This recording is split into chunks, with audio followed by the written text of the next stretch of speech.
এই বোনা খিচুড়ি আর গরুর মাংস বোনাটা এটা এত মজা হয়, এটা আপনারা যদি বাসায় একবার ট্রাই করেন আর বুঝতে পারবেন এটা এত মজার, আমার এত পছন্দ, অসম্ভব মজার একটা রেসিপি। এটা হচ্ছে আমার মায়ের হাতের রেসিপি। এটা খেতে যে আমার ভীষণ ভালো লাগে। যখনই আমার শরীর অসুস্থ থাকে বা ভালো লাগে না বা যখনই একটু খারাপ লাগে বা কোনো কিছু খেতে ভালো লাগে না, আমি এটা ট্রাই করি। আমার কাছে এটা ভালো লাগে, অনেকটা মজার একটা তো খিচুড়িটা।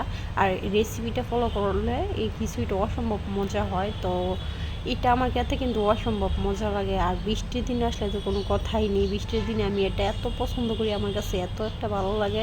অসম্ভব একটা মজার একটা তরকারি এই গরুর মাংস, যে ঝুল ঝুল হালকা বোনা বোনা তরকারি, এত ঝুল না, এত ভুনাও না। এই তরকারিটা খেতে কিন্তু অসম্ভব মজা লাগে। আর সাথে যদি খিচুড়ি থাকে তাহলে তো কোনো কথাই নেই, বোনা খিচুড়ি থাকলে একদম জমে যায়। তো এখন এগুলো আমি রেডি করে নিয়েছি, কেটে ধুয়ে পরিষ্কার করে নিয়েছি সব কিছু উপকরণগুলো। তো যদি আমার চ্যানেল নতুন হয়ে থাকেন আপনারা কেউ, অবশ্যই চ্যানেলটাকে সাবস্ক্রাইব করে দিবেন এবং কমেন্টে আপনাদের মতামত জানাবেন। এবং আমি আজকে আপনাদের সাথে দারুণ একটা রেসিপি শেয়ার করব, এবং একটা লাইক করতে কিন্তু ভুলবেন না। এত মজার এই রেসিপিটা, এটা আমার মায়ের হাতের রেসিপি। আর মায়ের হাতের রেসিপির মধ্যে মায়া, মমতা, মহব্বত এবং ভালোবাসা সব কিছু মিলেমিশে থাকে। মায়ের হাতে সব কিছু ভালো লাগে। তো যাই হোক, দেখেন কত সুন্দর বৃষ্টি হচ্ছে। এই বৃষ্টির মধ্যে খিচুড়ি রান্না করতে আমি একদমই ভুলে যাই না। তো যাই হোক, এখন আমি কড়াইয়ের মধ্যে তেল বসিয়ে দিলাম। তেল দিয়ে এখন পেঁয়াজ, তেজপাতা, এলাচ, বেশি সব কিছু দিয়ে এখন আমি ভেজে নিচ্ছি। এখন ভেজে নেওয়ার পর হালকা বাদামি কালার হওয়ার পর তারপর আমি আদা রসুনটা দিয়ে দিব এবং জিরা বাটা সব কিছু দিয়ে দিব। তো আদাটা আমার একটু বরফটা ছুটতে একটু লেট হয়েছে। তো হালকা বরফ ছুটার পরে আমি আদাটা এখানে দিয়ে দিলাম। তো আদা রসুন বাটাটা এবং জিরে বাটাটা একটু আমি তেলের মধ্যে ভেজে নেব হালকা। তো এটা আমার হালকা ভেজে নেওয়া হয়ে গিয়েছে। এখন লবণ, মরিচ, হলুদের গুঁড়া সব কিছু দিয়ে এখন আমি ভালো করে কষিয়ে নেব মশলাটা। আর মরিচ আমি আমার মনের মতো দেব বা আমার রুচি মতো, যে যার রুচি মতো মরিচের গুঁড়োটা এখানে দেওয়া যায়। তো আমরা যেহেতু এত বেশি জাল খাই না আমাদের বাসায়, এই জন্য আমরা একটু জাল কমই দিয়েছি। আপনারা আপনাদের ইচ্ছে মতো জাল দিয়ে রান্না করতে পারেন, যারা জাল পছন্দ করেন।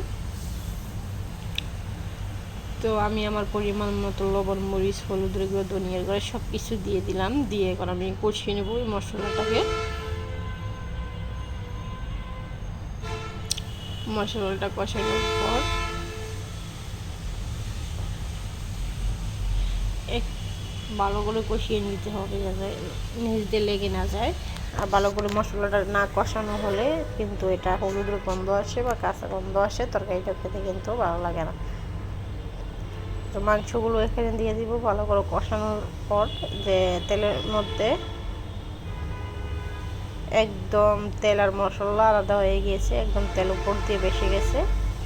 তো এই তেল মশলা অন্যরকম একটা কালার এসে পড়ছে, দেখতেই পাচ্ছেন। তো এই পর্যায়ে আমি মাংসগুলো দিয়ে দিলাম। তো এখানে বেশি হাড্ডি ছিল না, অল্প হাড্ডি ছিল, আর মাংসের পরিমাণটাই একদম বেশি ছিল।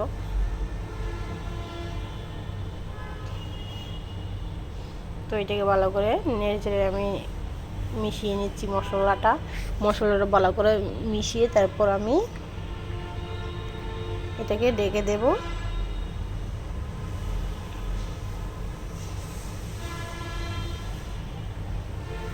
ঢেকে আমি 10 থেকে 5 মিনিট ঢেকে রেখে দেব। আর অন্য পাশ দিয়ে আমি খিচুড়িটা রেডি করব। একদম বোনা খিচুড়ি, একদম হাতে মাখা দারুণ মজার একটা রেসিপি আমি আপনাদের সাথে শেয়ার করব। সব কিছু শিখিয়ে দেবো আজকে এই ভিডিওতে। অনেকে হয়তো নতুন রাঁধুনি আছে বা নতুন রান্না বান্না শুরু করে, হয়তো ছোটো বোনেরা আছে, আমাদের ছোটো বোনেরা হয়তো রান্নাবান্না এখনও শিখিনি। ছোটো ছোটো বোনেরা, তাদের জন্য একদম সুন্দরভাবে বুঝিয়ে দেব। তো এখানে পোলাও চাউলগুলি আমি ধুয়ে রেডি করে নিয়েছি। আর হচ্ছে ডাল আগে দেখতে পাচ্ছিলেন, আমি ডালগুলো ধুয়ে অনেক আগে রেখে দিয়েছিলাম, এই জন্য ডালগুলো ফুলে একদম নরম হয়ে গিয়েছে। তো এখানে পেঁয়াজ কুচি পরিমাণ মতো দিয়ে দিলাম, আদা রসুন বাটা, জিরা বাটা, এখন দারচিনি, এলাচ লবঙ্গ সব কিছুই দিয়ে দিব, তেজপাতা পরিমাণ মতো।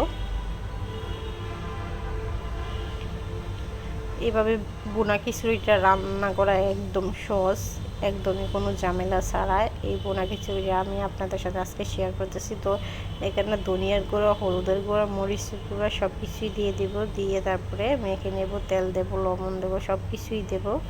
সব কিছু দিয়ে এখানে আমি হাত দিয়ে ভালো করে সুন্দর করে মেখে নেব।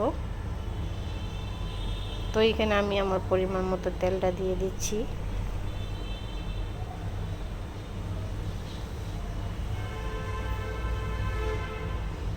হাত দিয়ে বোনা খিচুড়ি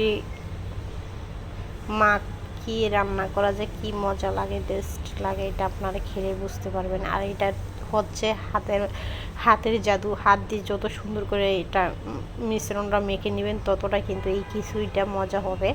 তো এই খিচুড়ি রান্না করো আর একটা সুন্দর টিপস আজকে আপনাদের কাছে বলবো। তো এখানে আমি হালকা কুসুম গরম পানি নিয়ে নিলাম। কিছুতেই এখানে ঠান্ডা পানি দেওয়া যাবে না, ঠান্ডা পানি দিলে খিচুড়িটা একদমই জড়জড়া হবে না, একদম পেস্কে যাবে। এই জন্য খিচুড়ির মধ্যে হালকা গরম পানি দিবেন। আর যেই পাত্র দিয়ে আমি এই পোলাও চাল নিয়েছিলাম এই পাত্র দিয়েই আমি কিন্তু পানি নিয়েছি। তো পাত্র দিয়ে যদি 1 কাপ পানি নেন তো 2 কাপ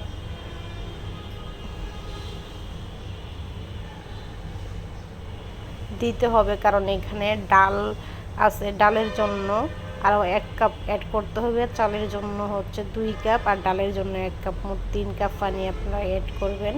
মানে পরিমাণটা বুঝে, চাল এবং ডালের পরিমাণটা বুঝে। চাল যদি 2 কাপ নেন তাহলে 4 কাপ পানি, আর চাল যদি 1 কাপ নেন তাহলে 2 কাপ পানি, আর ডাল যদি দেন ডালের জন্য 1 কাপ বেশি দিবেন, যেহেতু ডাল সিদ্ধ হতে একটু সময় লাগে এই জন্য। তো মাংসটা এখানে দেখছেন কষানো শেষ হয়ে গেছে, একদম পানি উঠে গেছে। আর এখানে আমি কিন্তু খিচুড়ির মধ্যে টমেটো, ধনিয়া পাতা, কাঁচামরিচ এগুলো উপর দিয়ে পরে কিন্তু আমি দিয়ে দিয়েছি সুন্দরের জন্য। কত সুন্দর গ্রান আসবে এবং খেতেও কিন্তু অনেকটা মজা লাগবে, সুস্বাদু লাগবে। কাঁচামরিচটি পরে দেওয়ার পরে সুন্দর একটা গ্রান আসবে খিচুড়ির মধ্যে। তো দেখতেই পাচ্ছেন আমি 5 মিনিটের মতো দমে রেখে দিয়েছিলাম খিচুড়িটা। কাঁচামরিচ, ধনিয়া পাতা দেওয়ার পর কত সুন্দর কালারটা এসেছে, খেতেও কিন্তু অসম্ভব মজা হবে। এদিক দিয়ে মাংসটা কিন্তু হয়ে গিয়েছে আর বোনা খিচুড়িটা কিন্তু আমার রেডি। তো এই পর্যায়ে সবাই ভালো থাকবেন, সুস্থ থাকবেন। আল্লাহ হাফেজ।